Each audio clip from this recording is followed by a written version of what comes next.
Okay, we'll go ahead and get started. Don't have much intel on the injury report. I can just tell you right now that Tre'Davious is improving. We'll see where that goes over the next couple of days as we head into the week of work. So we'll go from there, and I'll update you probably more on Wednesday when I know a little bit more on where these injuries are that we do have. More minor type things, to my knowledge so far. Just don't have enough clarity on it right now. Given the dynamic of what happened yesterday, Tyler, is there anything you can elaborate regarding that? You have obviously a kicker just was a hero, and how do you manage that going forward? Manage having two kickers, and I think I know what you're saying. Is there an update on Tyler? Yeah, the update on Tyler is he's on IR, and that's where he's at, right? So, for the foreseeable future, Prater's the guy, and I thought he did some good things. Obviously, the big kick at the end of the game there. So, we stay.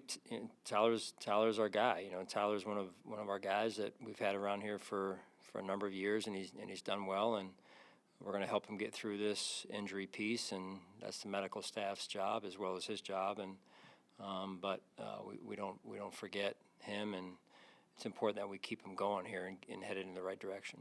After watching the film today, what did you see that was really the difference from your run defense last night compared to especially that playoff game? You guys really did a pretty good job containing Henry for the most part. In the playoff game? Yeah. I mean, it's being in your gap, being where you're supposed to be. We've got some young guys out there that experience the importance of doing your job, and when you don't do your job, things tend to crumble around you. So, and it's not just young guys. It's there just wasn't enough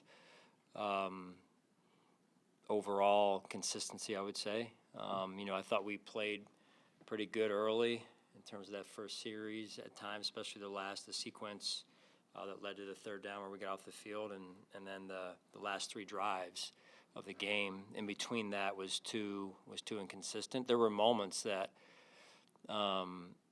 where the standard was met, but there were other moments where it was clearly not met. On that front, what can you say about Ed Oliver and the impact he made throughout that game? It seemed not only in capped by that forced fumble. Yeah, big game. Ed had a big game. You could feel his play out there, right? Whether it was the run game, the pass game, a couple good hits on the quarterback, a couple big plays in the run game behind the line of scrimmage, and then forcing the fumble. Really the entire team, he didn't quit. There was no quit in that team and in our team, and that's a good thing as we look to move forward. I know you've joked in the past about us asking him about his consistency. How much do you want to see more that this is the start of something? For Ed?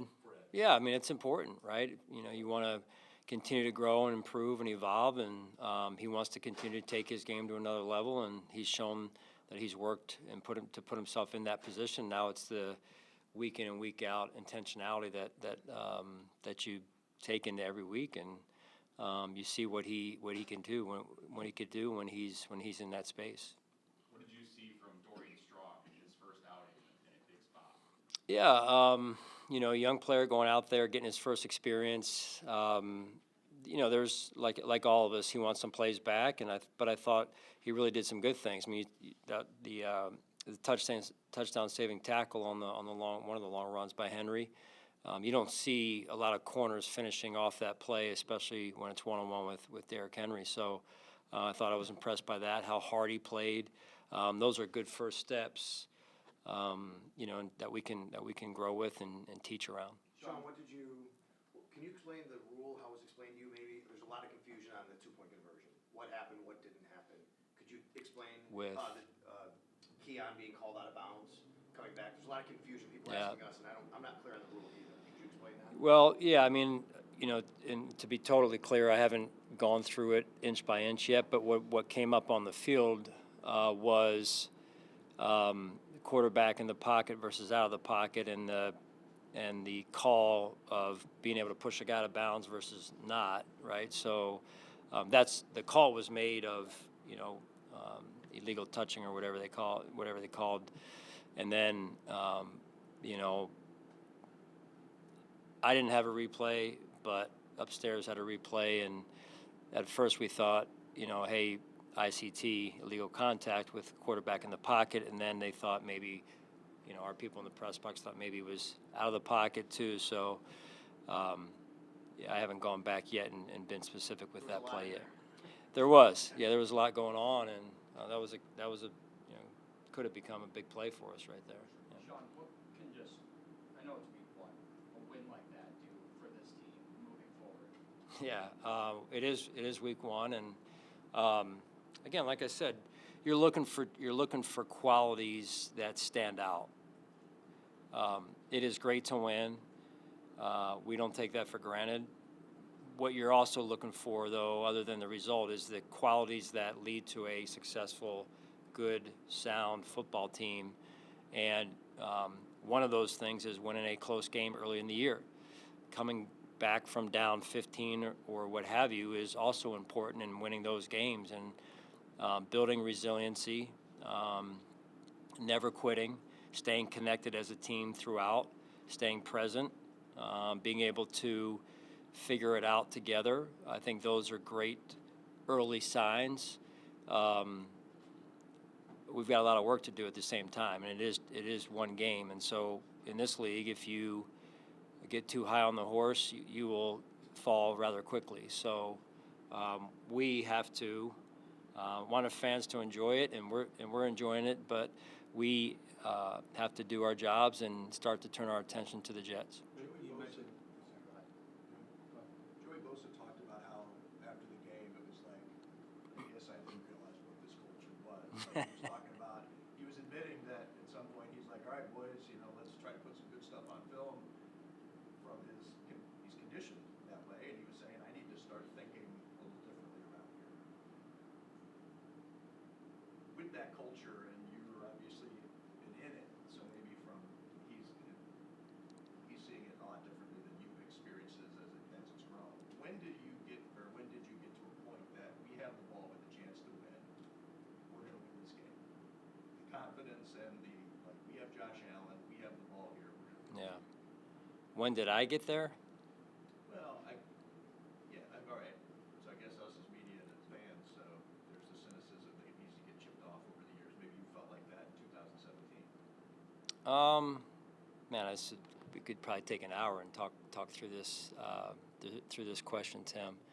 I think anytime you go somewhere and you're brought in for a reason, it's usually because there hasn't been enough winning, right? So you're going into a situation where there is maybe some of that, and you have to. That's one of the first steps in building the culture is when you're on the crux of winning, being able to win, and taking that's a real kind of seesaw moment, and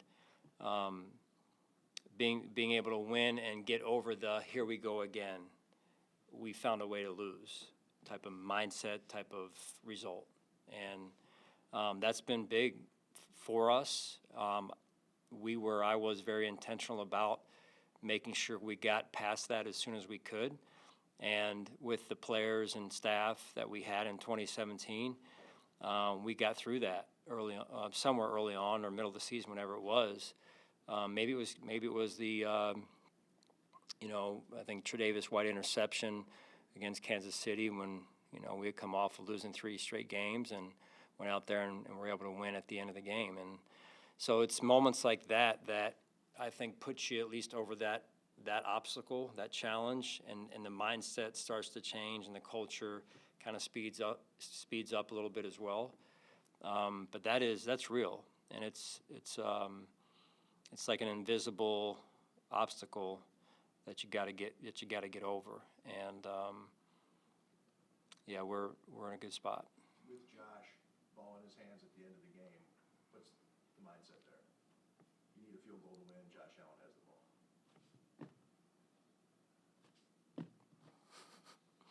Yeah, I mean he's the best quarterback in the NFL for a reason. very comfortable.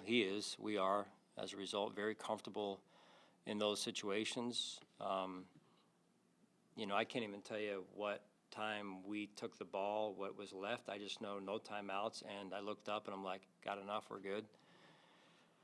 We practiced those moments quite a bit, and like I mentioned last night, he has been wired since he came here to want the ball in those situations. He's extremely calm and composed in those situations, and he's an extreme competitor. Like if there was extreme games, he would be like there are extreme games, but I'm saying like he would be a contestant because he loves to compete. I mean, whatever it is, the guy loves to compete, and he's really good at it, competing overall. So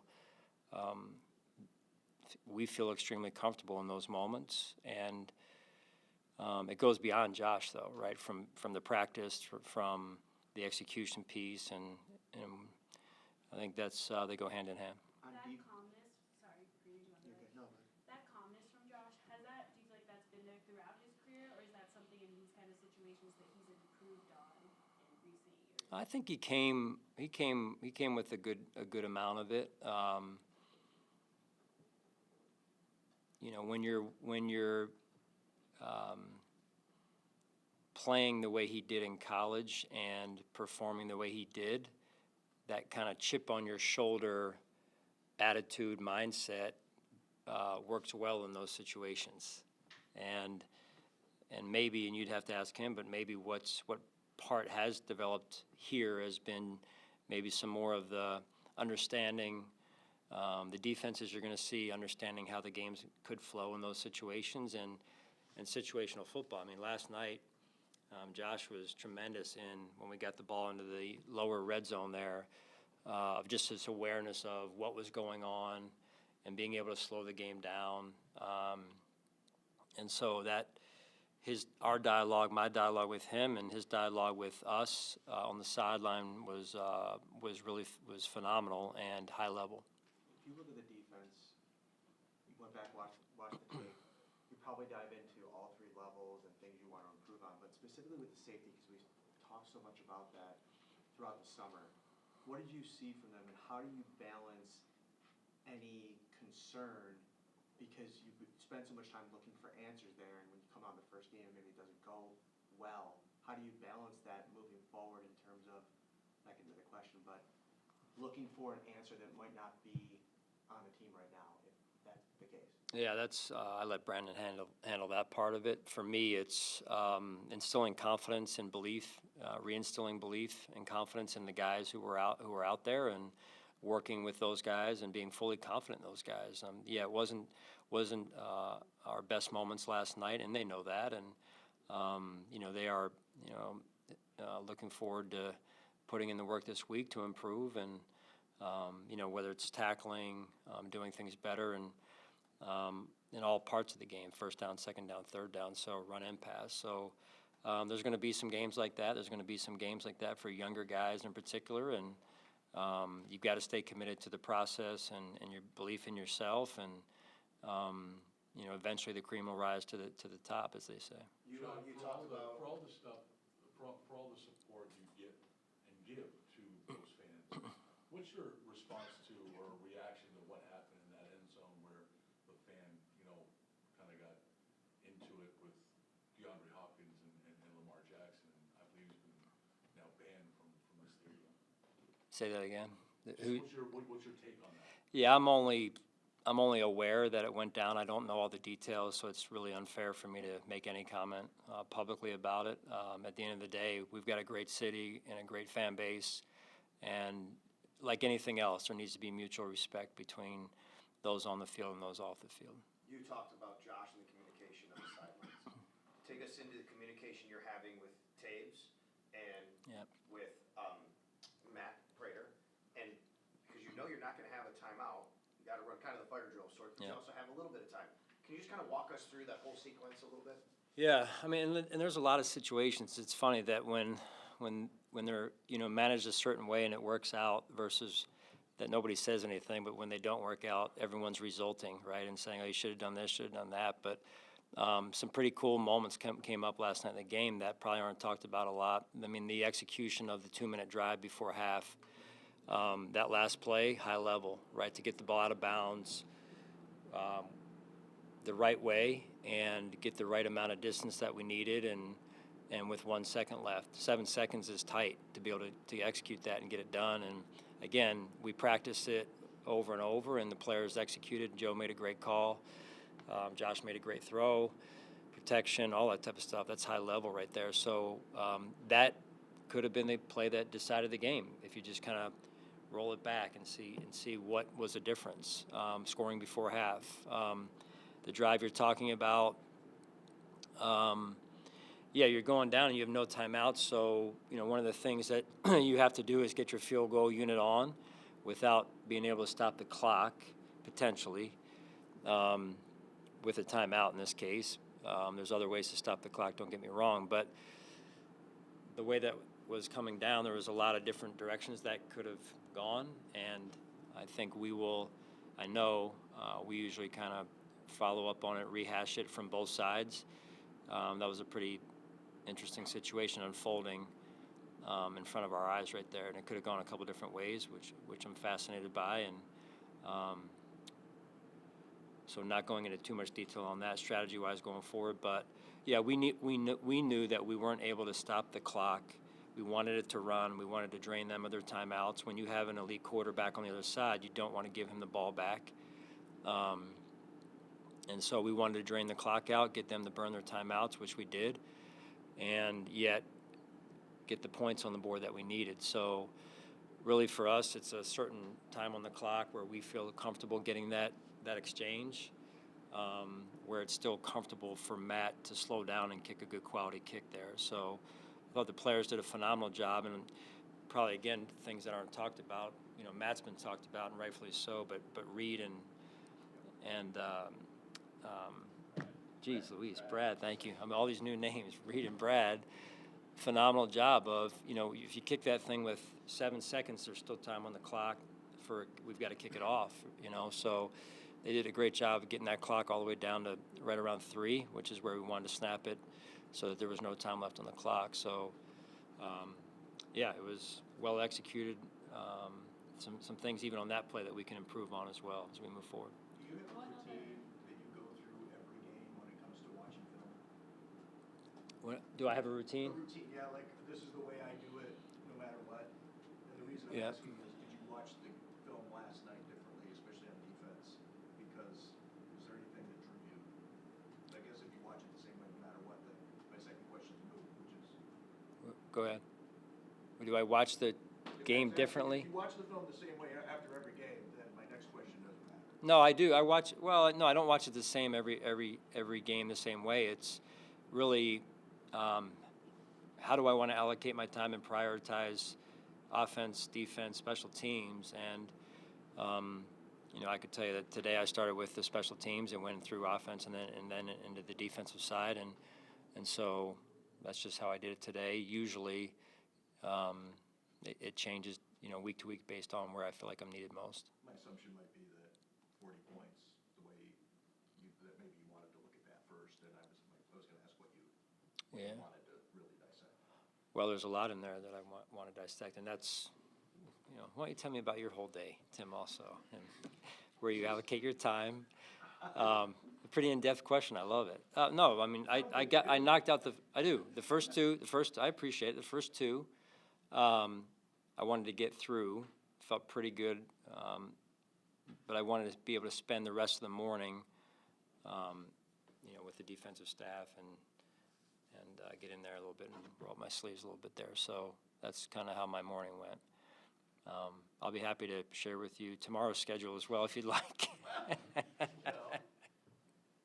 look for some insight here. Yeah, no, I get it. I love it. How much has Dorian Williams' development and what he's shown you guys since he, starting experience last year, how much has that given you more confidence that you could use base as a change-up, when you're playing a team that uses heavy personnel or that's going to give you the looks that Baltimore did? Yeah, it's good to be able to put a little bit of more size on the field from time to time.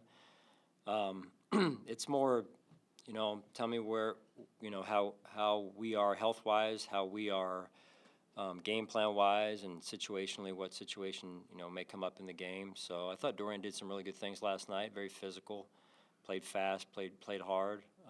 So it's kind of a, week-to-week type of deal there, for sure. Sean, how gratifying was it to see Keon, more so as the second half went along, just put in that type of performance after the weeks and months that we've seen him continually take those steps forward? Yeah, one of the joys of coaching, right? Watching a young player, nobody wants to watch anybody kind of go through some adversity or experience some bumps in the road, but it does build resiliency, and when you can push yourself through it through hard work and perseverance and mindset, you see the results like last night. And it may not every night, every game be like that, but he's in a really good spot, and I'm extremely proud of him. Sean, what other plays or players do you think are not being talked enough about after last night? So much happened. Yeah, no, you go back and look at it, and you're like, yeah, I almost forgot that play happened. It was early in the game, whatever it was. I mean, you look at plays, every play in the NFL makes a difference. Again, people see the kick to win the game, but so many plays before that. The defense forces basically not 3 and outs, but almost 3 and outs at the end of the game, right? That don't get talked about, and they forced a field goal early in the game. Now, what happened in between those is what needs to get fixed, and where we need to grow, right? A lot of young guys there, right? So, but the field goal they forced early in the game, little things that show up. I mean, it's on both sides of the ball. You look at the kickoff that went short of the landing zone by them. Pre-snap, some of the pre-snap things that happened. Our first 3rd and 7, I think, there was a neutral zone infraction on their part. Gets us to 3rd and 2, changes the complexion of the 3rd down. We convert. I think we dumped it over to Ty, and he gets a big gain into the low red zone there. So those are the nuances of the game that are it changes the game, and they're huge. And you're wanting to see those things that we practice come to life early in the season, and so you're getting kind of when you're able to affirm those things that we're doing well, it helps the buy-in and I guess the validity of things that we're doing in terms of how we practice, what we practice. Some players are just like, hey, I just want to play football, and I get that, but there's a deeper element to the game of football of understanding the game in depth, and we as coaches get paid to do that, and then we try and educate the players on that, at least to a certain extent, so they can understand the situation. As I mentioned with Dalton, Josh hit Dalton before half, so it's and I should give credit to Mark Lubick and Dennis Locke. They do a great job in the press box. John Perry's up there as well from a replay standpoint and rule standpoint. So all those guys gave us great information and knowledge last night. While you're on that note, I know you touched on this a little bit last night. There's a real good debate that might be ever changing on what to do down 15, right? I mean, you could go now for the 2, as you did, or you could wait to make it a 1-score game by kicking the extra point. Is that kind of an ever-moving target for you? Maybe does a 40-point game matter versus maybe a 20-point game? You know what I mean? Like, how do you process thinking through that math with your staff throughout the season? Well, there are some of these kind of, hey, well, you could argue either way, right? And we have our core things, and we have some of these that are interesting analytics, right, or decisions. And, again, that's where I think these over here, definitely these are concrete. Everyone probably agrees too. These over here could be argued either way, mostly when they don't work out, right? So, but down 15 with X amount of time on the clock, one way or the other, there's a debate on what is the best approach. We felt like it was a high-scoring game, and we wanted to try and at least go for 2 early, so we knew if we didn't get it, what we would have to do, how we would have to play.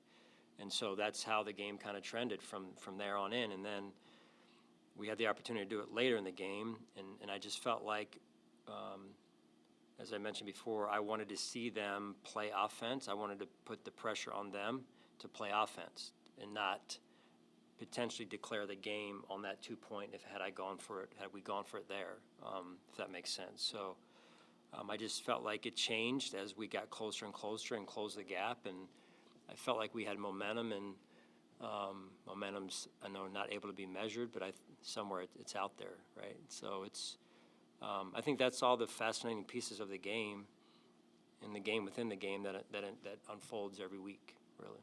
Hey, Sean, last night you said that game was going to be one of those stories that's told for a long time. So when you finally got to a quiet moment, what kind of rolled through your mind the most? Yeah.